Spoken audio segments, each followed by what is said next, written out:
प्रिय विद्यार्थियों, शाश्वती पुस्तक से द्वितीय पाठ रघुकोच संवाद को लेकर आज मैं आपके सामने उपस्थित हूँ। रघुकोच संवाद, रघु और कोच का संवाद, ये पाठ महाकवि कालिदास ने लिखा है और उनके सुप्रसिद्ध ग्रंथ रघुवंशम से लिया गया है। इस पाठ में कोच रघु के पास पहुँचते हैं और उन्हें अपने गुरु को देने के लिए 14 करोड़ सोने की मुद्राएं चाहती हैं। तो उनके बीच में जो संवाद होता है वही इस पाठ में वर्णित किया गया है। चलिए पाठ की शुरुआत करते हैं। तमध्वरे विश्वजीति क्षितिशम निशेष विश्राणी कोश जातम उपात विद्यो गुरु दक्षिणार्थी कोत्स्य प्रपेदे वर्तंतु शिष्य। तम जमा अध्वरे, तम मतलब उस, अध्वरे मतलब यज्ञ में। किस यज्ञ में? विश्वजीति, विश्वजित नाम के यज्ञ में। क्षितिशम, क्षिति पृथ्वी, ईशम मतलब ईश्वर, पृथ्वी का स्वामी यानी कि राजा। ये रघु का विशेषण है। कैसे राजा? निशेष विश्राणी कोश जातम, जिसका सारा का सारा खजाना समाप्त हो गया है। सारी धनराशि जिसने दान में दे दी है। किस यज्ञ में? विश्वजीत नाम के यज्ञ में सारे का सारा खजाना देने वाले, दान देने वाले तम उस क्षितिशम राजा के पास उपात विद्यो, उपाता विद्या येन स कोत्स, कोत्स का विशेषण है। विद्या से संपन्न, गुरु दक्षिणार्थी, गुरु को दक्षिणा देने का इच्छुक। एक और विशेषता है उसकी, वर्तंतु शिष्य, वर्तंतु ऋषि का शिष्य कोत्स, कोत्स प्रपेदे पहुंचा।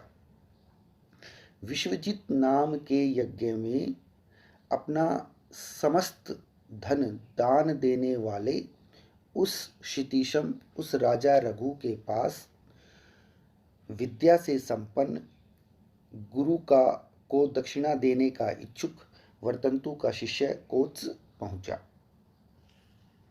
प्रथम श्लोक हो गया। द्वितीय देखते हैं। स मृण्मये वीत हिरण्मय त्वात् पात्रे निधाय अर्घ्य मनर्घशील शुट प्रकाशम यशसा प्रकाशः प्रत्युज्जगामा अतिथि मातिथेय। स मतलब वह, मृण्मय मिट्टी के, पात्रे बर्तन में, मिट्टी के पात्र में। क्यों? वीत हिरण्मयत्वात्, वीत का मतलब होता है कमी, सोने के बने हुए बर्तनों के न रहने से। क्योंकि अब रघु ने सब कुछ अपना दान में दे दिया है, तो सोना चांदी ऐसी धातुओं से बने बर्तन नहीं है, मिट्टी के बर्तन हैं। सोने के बर्तनों के अभाव में मिट्टी के बर्तन में स वह, शब्द है बेटा निधा, निधाय मतलब रख कर, नी उपसर्ग है, धा धातु है और ल्यप प्रत्यय है। क्या रखकर? अर्घ्यम, अर्घ्यम होता है स्वागत सामग्री, पूजा सामग्री। फिर है शब्द अनर्घशील, अनर्घशील होता है प्रशंसनीय है।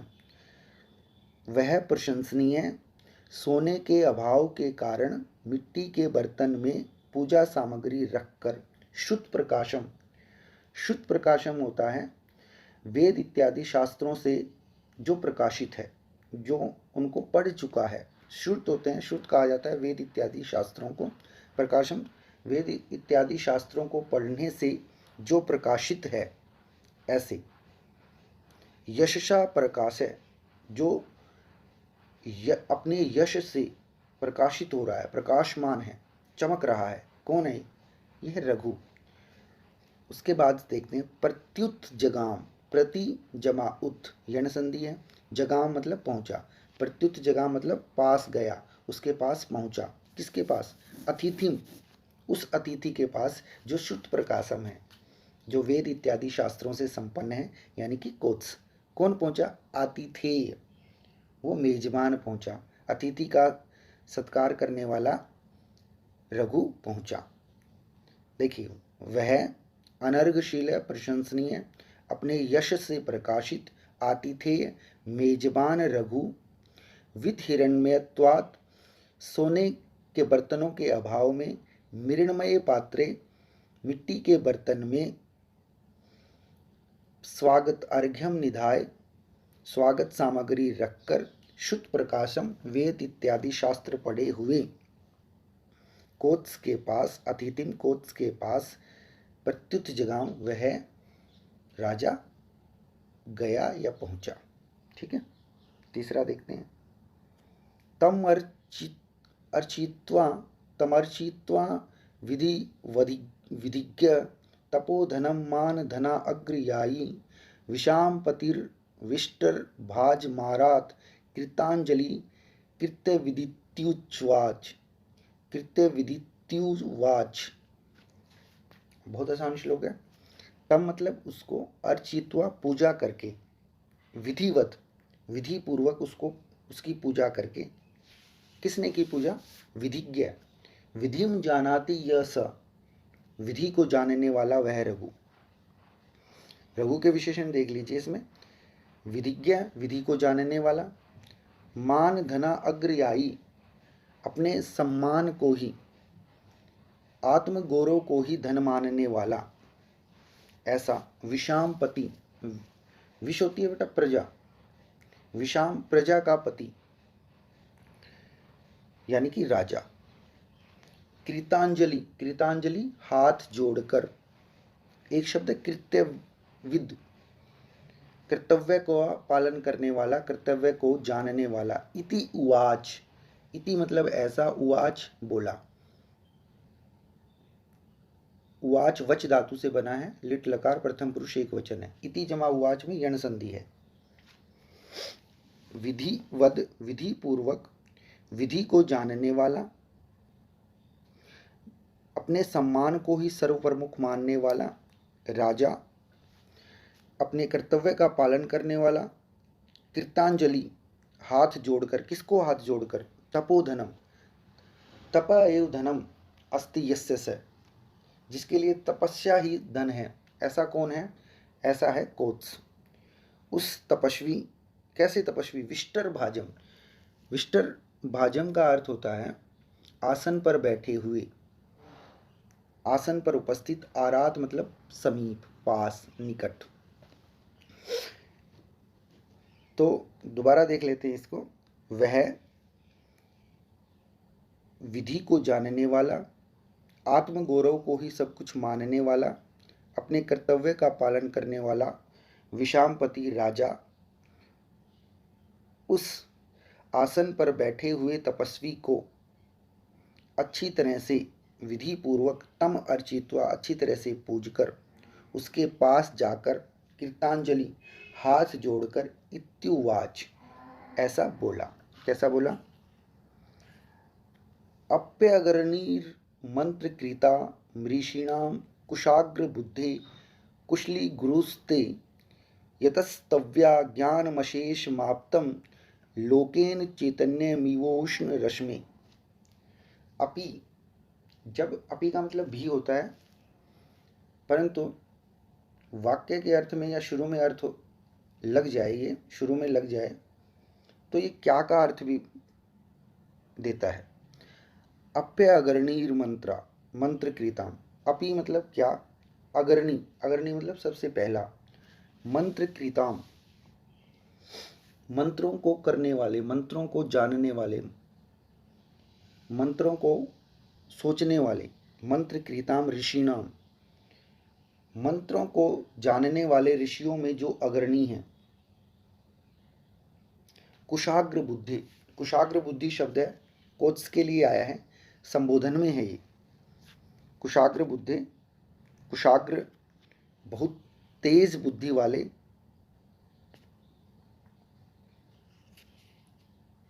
कोत्स के लिए आया है ये। कुशली मतलब कुशलता पूर्वक, ते तुम्हारे,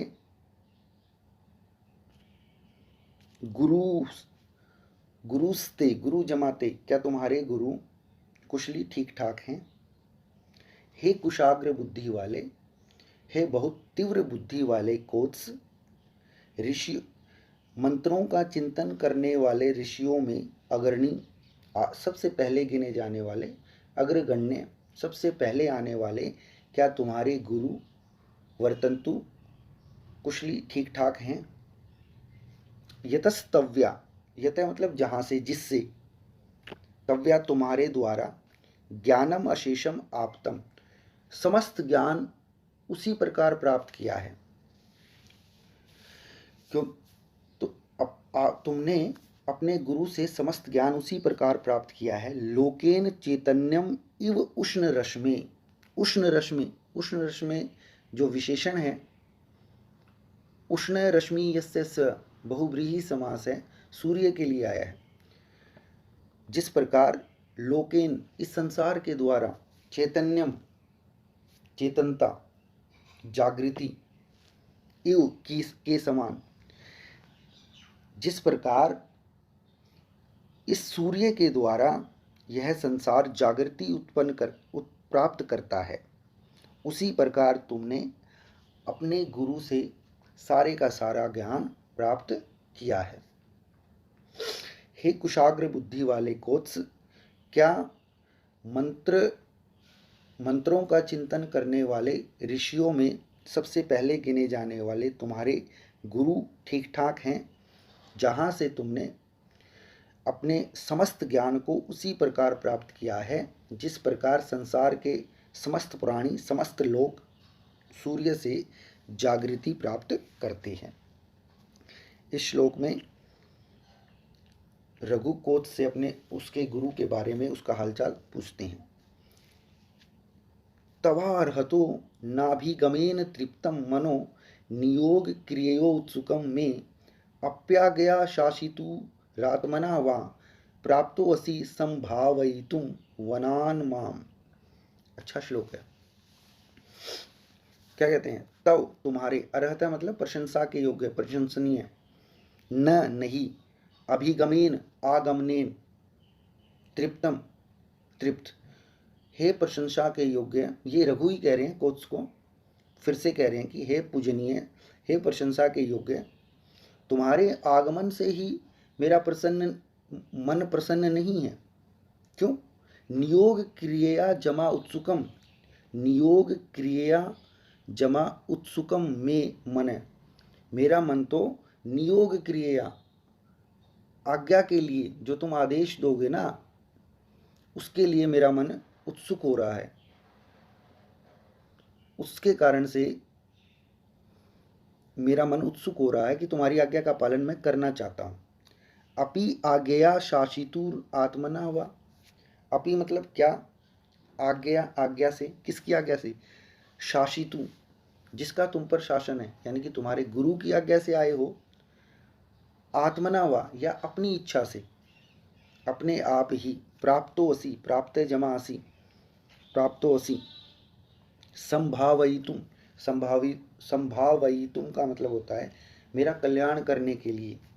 वनात् माम, वन से, माम मेरे को, माम मतलब मेरे पास पहुँचे हो। कहते हैं कि हे प्रशंसनीय, तुम्हारे आगमन से ही मेरा मन तृप्त नहीं हो रहा है। मेरा मन तुम्हारी आज्ञा का पालन, नियोग क्रिया उत्सुकम में मन, बल्कि आज्ञा का पालन करना चाहता है, तुम्हारी आज्ञा को शिरोधार्य करना चाहता है। तो मुझे बताओ कि क्या तुम अपने गुरु की आज्ञा से या स्वयं वन से मुझे कृतार्थ करने के लिए यहाँ पर पहुँचे हैं? कृतार्थ करने के लिए वन से मेरे पास आए हो? क्या तुम्हारे गुरु ने तुम्हें आदेश दिया है, या तुम अपने आप ही यहाँ पर आए हो? हे प्रशंसनीय, ऐसा तुम मुझे बताओ। ये 5 श्लोक हो गए हैं। 6 देखते हैं। इत्यर्घ्य पात्रानुमित्वेयस्य रघुरुदारामपि गाम निशम्य स्वार्थोपत्तिं प्रति दुर्बलाशस्तमि इत्युवोचत् वर्तन्तु शिष्य। इति जमा अर्घ्य, इत्यर्घ्य यण संधि है। अर्घ्य पात्र अनुमित व्ययस्य, अर्घ्य पात्र के कारण, अनुमित व्ययस्य अनुमित मतलब अनुमानित हो गया है, जिसका खर्च पूजा के पात्र से ही, स्वागत सामग्री के पात्र से ही जिसके धन के खर्च हो जाने का पता लगता है, ऐसे रघु, ऐसे रघु की, रघु जमा उदाराम अपि, उदारता पूर्वक, गाम वाणीम, वाणी को, निशम्य, नी उपसर्ग है, शम धातु है, नी उपसर्ग, शम धातु और लेप प्रत्यय है, लेप, निशम्य का मतलब सुनकर, रघु की उदारता पूर्वक वाणी को सुनकर भी जिसके पात्र से ही उसके संपूर्ण धन के खर्च हो जाने का पता चलता है, ऐसे रघु की उदारता पूर्वक वाणी को सुनकर भी स्वार्थो उपपत्तिम प्रति दुर्बलाशः, स्वार्थ जमा उपपत्तिम, स्वार्थ होता है वैसे तो स्वर्थ मतलब अपने जो ख्वाहिश है, अपनी जो इच्छा है उसकी पूर्ति में, उपपत्तिम अपनी इच्छा की पूर्ति के प्रति, प्रति के योग में द्वितीय विभक्ति आती है, दुर्बला आशय, दुर्बला आशा यस्य छ, यस्य से, जिसकी आशा दुर्बल है यानी कि निराश हो गया वो, कौन, कोत्स, तम उसको, इति अवोचत, इति जमा अवोचत, यण संधि है, इति ऐसा, अवोचत बोला, कौन बोला, वर्तंतु शिष्य। वर्तंतु शिष्य की विशेषता क्या है, कोत्स की विशेषता क्या है, अपनी इच्छा की पूर्ति के प्रति जो निराश है वह उसको ऐसा बोला, किसको ऐसे बोला, जिसके पूजा के बर्तन से ही जिसके खर्च, जिसके संपूर्ण धन के खर्च होने का पता चल गया है, ऐसे रघु की उदारता पूर्वक वाणी को सुनकर भी अपनी इच्छा, अपनी ख्वाहिश के प्रति निराश हुआ वर्तंतु का शिष्य, तम उस रघु को इति ऐसा अवोचत बोला। भाई जहाँ राजा के महल में सोने के बर्तन आते थे, आज मिट्टी के बर्तन आ गए हैं, और मिट्टी के बर्तन आने से ये पता चलता है कि भाई अब राजा के पास कुछ नहीं है, तो वो स्वार्थो उपपत्तिम प्रति दुर्बलाशय हो गया, कौन, अपनी ख्वाहिश की, अपनी इच्छा की प्रतिपूर्ति में, अपनी की इच्छा के पूरा होने में निराश हो गया वर्तंतु का शिष्य कोत्स, और ऐसा बोला, कैसा बोला, सातवें में देखते हैं, सर्वत्र सर्वत्र नो वार्त मवेहि राजन नाथे कुतस्तव्य शुभम प्रजानाम सूर्य तप्त्यावरणाय दृष्टे कल्पेत लोकस्य कथम तमिस्रा। बहुत अच्छा श्लोक है ये। सर्वत्र मतलब सब जगह, नो मतलब हमारी, वार्ता मतलब कुशलता को, अवेही मतलब जानते हो, राजन हे राजन, हे राजन, हे राजा रघु, तुम तो हमारी सब प्रकार की कुशलता को जानते ही हो, नाथे मतलब स्वामी, कुतः कहाँ से, तव्यी, तवयी, तव्यी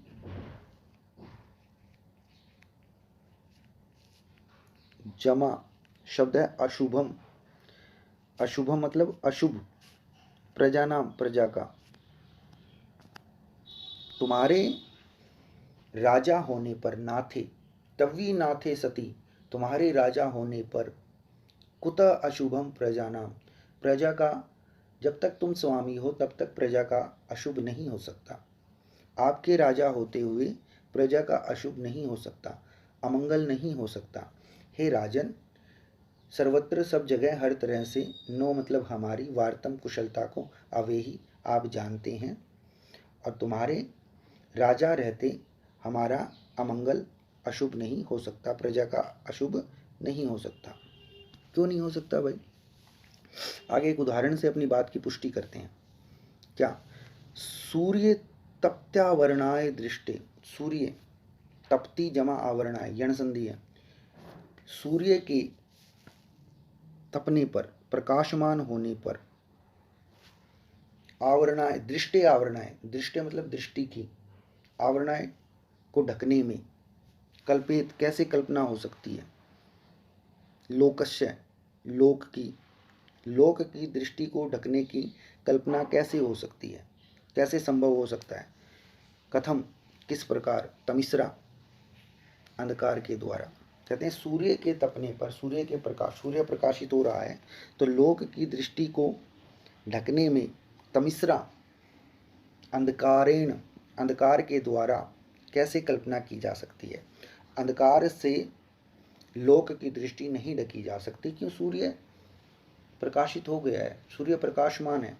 जिस प्रकार सूर्य के तपते रहने पर, सूर्य के प्रकाशित रहने पर अंधकार के द्वारा लोकस्य दृष्टि, इस संसार की दृष्टि को आवरणाएं ढकने की कल्पना नहीं की जा सकती है, उसी प्रकार आपके राजा होते हुए प्रजा की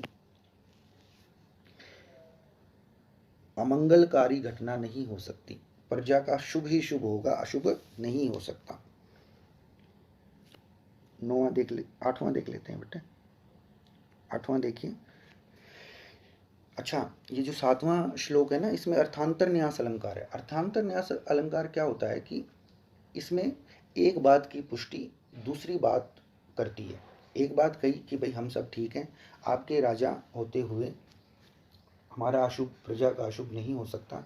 इसी बात की पुष्टि के लिए अगली 2 पंक्तियां कही हैं कि जिस प्रकार सूर्य के तपने पर, सूर्य के प्रकाशित होने पर इस संसार की दृष्टि को अंधकार के द्वारा नहीं ढका जा सकता है, उसी प्रकार ये बात आप पुष्टि कर रहे हैं। जबरदस्त उदाहरण दिया है, विश्व प्रसिद्ध उदाहरण दिया गया, इसीलिए यहाँ पर अर्थांतर न्यास अलंकार है। 8वां, शरीर मात्रेण नरेंद्र तिष्ठन आभासी तीर्थ प्रतिपादित रिद्धि आरण्यकोपात फल प्रसूति स्तंभेन निवारय इवावशिष्टः। काफी अच्छा श्लोक है। शरीर मात्रेण, शरीर मात्र से ही, नरेंद्र, नर जमा इंद्र, हे राजन, तिष्ठन रहते हुए, आभासी प्रतीत हो रहे हो। आ उपसर्ग है, भा धातु है, मध्यम पुरुष एक वचन, आभाति, आभात, आभांति, आभासी, आभात, आभात।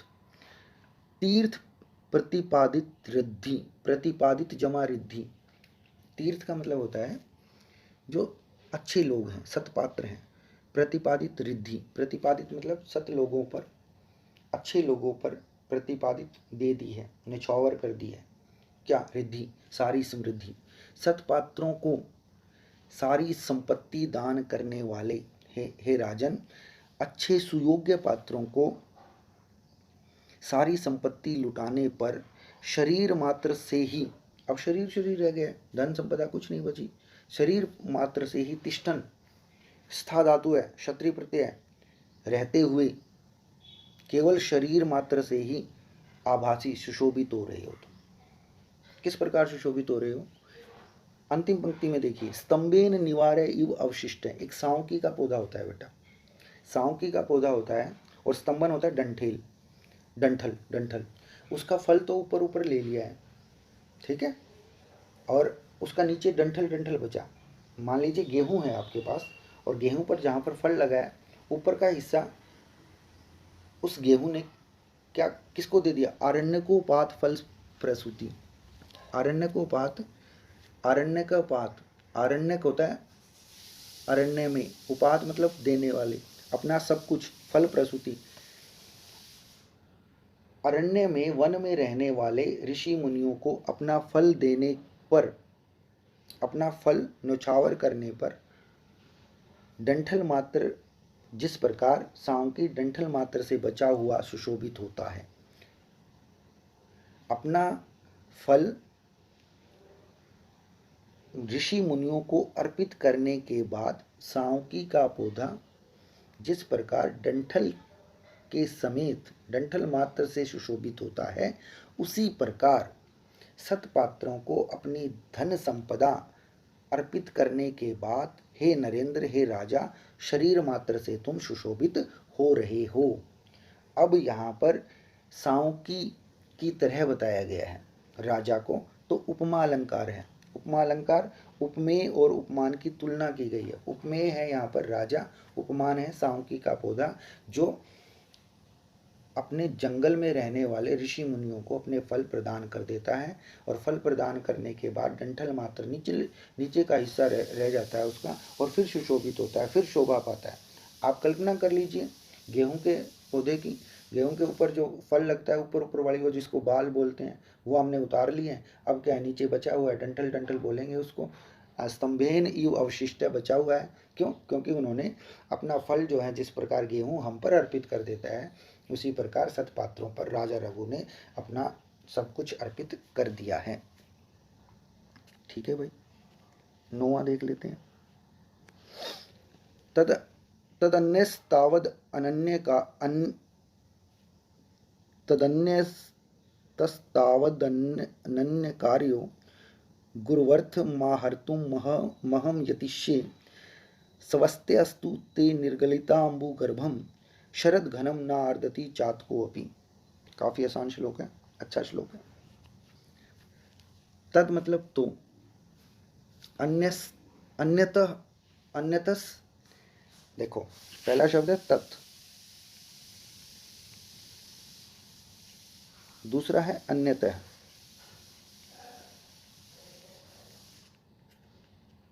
तीसरा है तावत, चतुर्थ है अनन्य कार्य, अनन्य कार्य। तो अन्यतः किसी कहीं और से, दूसरी जगह से, अनन्य कार्य, न अन्य इति अनन्य, न अन्य इति अनन्य, न तत्पुरुष समास है, प्रमुख कह सकते हो, और कोई काम नहीं है, एक ही काम। तो मैं, क्योंकि भाई आप तो सब कुछ दे चुके हो, तो मैं ये जो अपना प्रमुख काम है, कार्य है, किसी अन्यतः दूसरी जगह से, गुरुवर्थम, गुरु जमा अर्थम गुरुवर्थम, आहर्तुम, आहर्तुम आ उपसर्ग है, ह्री धातु है, तुमुल प्रत्यय, आहर्तुम, यतिष्य प्रयत्न करूंगा, यत धातु है, लिट लकार है, उत्तम पुरुष है, एक वचन है। तो मैं कहीं और से अपने प्रमुख कार्य गुरु के लिए, जो मैंने दक्षिणा दी है, प्रमुख कार्य गुरु के लिए कहीं अन्य से प्राप्त करने के लिए, आहर्तु मतलब प्राप्त करने के लिए, अहम मैं यतिष्य प्रयत्न करूंगा। ये बात कही। सीधी सीधी बात यह है कि भाई तुम तो अपना सर्वस्व विश्वजीत यज्ञ में लुटा चुके हो, तुम्हारे पास कुछ भी नहीं है, और इस कारण से जो गुरु अर्थम है, गुरु को जो दक्षिणा देनी है, यही मेरा प्रमुख कार्य है। मैं अन्यथा दूसरी जगह से आहर्तु प्राप्त करने के लिए अहम यतिष्य, मैं प्रयत्न करूंगा। आगे अपनी इस बात को पुष्टि करने के लिए 2 बातों में बताया गया है। 2 वाक्यों में क्या बताया गया है? स्वस्ति जमा अस्तु, स्वस्तु होता है कल्याण, जमा अस्तु हो, ते मतलब तुम्हारा, तुम्हारा कल्याण हो। स्वस्ति के योग में हमेशा चतुर्थी विभक्ति आती है। स्वस्ति जमा अस्तु, इन दोनों में यण संधि है। क्यों भाई? निर्गलित अंबु गर्भम, निर्गलित अंबु गर्भम, निर्गलित अंबु गर्भम का मतलब होता है जिसके अंदर से निर्गलित निकल गया है, अंबु जल, गर्भम अंदर से, गर्भ से, जिसके गर्भ से जल निकल चुका है। ऐसे कैसे भाई? शरद घनम, शरद ऋतु के शरद कालिक मेघ से, न अर्धति, न जमा अर्धति, अर्ध धातु है मांगने के अर्थ में, याचना के अर्थ में, न नहीं, अर्धति लट लकार प्रथम पुरुष एक वचन, नहीं मांगता है। कौन? चातको अपि, चातक पक्षी भी, पपीहा बोलते हैं, चातक पक्षी भी जल से विहीन शरद घन से नहीं मांगता है, अर्थात वह भी उससे मांगता है जिसके पास जल हो। वो कहते हैं ना, क्षमा शोभती उस भुजंग को जिसके पास गरल हो। जिसके पास होगा वही तो दे पाएगा, नहीं होगा तो वो कहाँ से देगा। कहते हैं कि मैं अपने गुरु का मुख्य कार्य कहीं और से पूरा करने का प्रयत्न करूंगा, तुम्हारा कल्याण हो। क्योंकि शरद घन, कैसा शरद घन? जिसके गर्भ से जल निकल गया है, ऐसे शरद घन से तो चातक भी याचना नहीं करता है, चातक भी नहीं मांगता है। अब क्योंकि अपनी पहली बात की पुष्टि दूसरी बात से की है, तो यहाँ पर अर्थांतर न्यास अलंकार है, अर्थांतर न्यास। 10वां और देख लेते हैं बेटा। एतावदुक्त्वा प्रत्यातु कामं शिष्यं महर्षेर्निर्पतिर्निषिध्य किं वस्तु विद्वन् गुरुवे प्रदेयं तव्या कियद् वा इति तम अन्वयुंकत। एतावदुक्त्वा, ऐसा कहकर, भाई अब ये कोच ने तो ये बात कह दी कि तुम्हारे पास तो, तुम तो शरद घन के मेघ के समान हो, तुम्हारे पास कुछ है नहीं अब।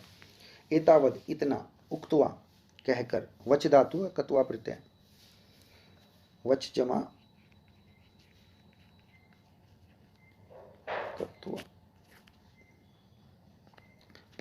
प्रतियातु कामम, प्रतियातु कामम जाने के इच्छुक, शिष्यम शिष्य को, किसके शिष्य, महर्षि शिष्य, षष्ठी एक वचन, महर्षि के शिष्य को नृपति राजा ने निषिद्ध है, रोक कर, रोक दिया, वो जाने का, कोच जा रहे हैं और उसको रोका। नी उपसर्ग है, सिद्ध धातु है, सिद्ध गत्याम लेप प्रत्यय है। किम वस्तु विद्वान, हे विद्वान, हे विद्वान, किम वस्तु, क्या वस्तु, गुरुवे प्रदेयम, गुरु को देनी है, देने के योग में गुरुवे, गुरु शब्द चतुर्थी विभक्ति लगी है। तव्या, तुमने अपने गुरु को क्या देना है। कियत, कियत होता है कितनी, तीन शब्दों का मेल है, कियत वा जमा इति, वा जमा इति में गुण संधि है। तम अन्वयुंकत, अन्वयुंकत मतलब पूछा, उसको पूछा कि हे विद्वान, तुमने अपने गुरु को क्या देना और कितना देना है, ये तुम मुझे बताओ। यह कहकर जाने के इच्छुक, प्रतियातु कामम, जाने के इच्छुक महर्षि के शिष्य कोच को राजा ने रोककर यह पूछा कि हे विद्वान, गुरु को क्या देना है और कितना देना है, यह तो मुझे बताओ। प्रिय विद्यार्थियों, ये आज आपका प्रथम पार्ट, इस पाठ का समाप्त हो गया है। 10 श्लोक करवा दिए मैंने, अगले 10 श्लोक अगली वीडियो में हम करें।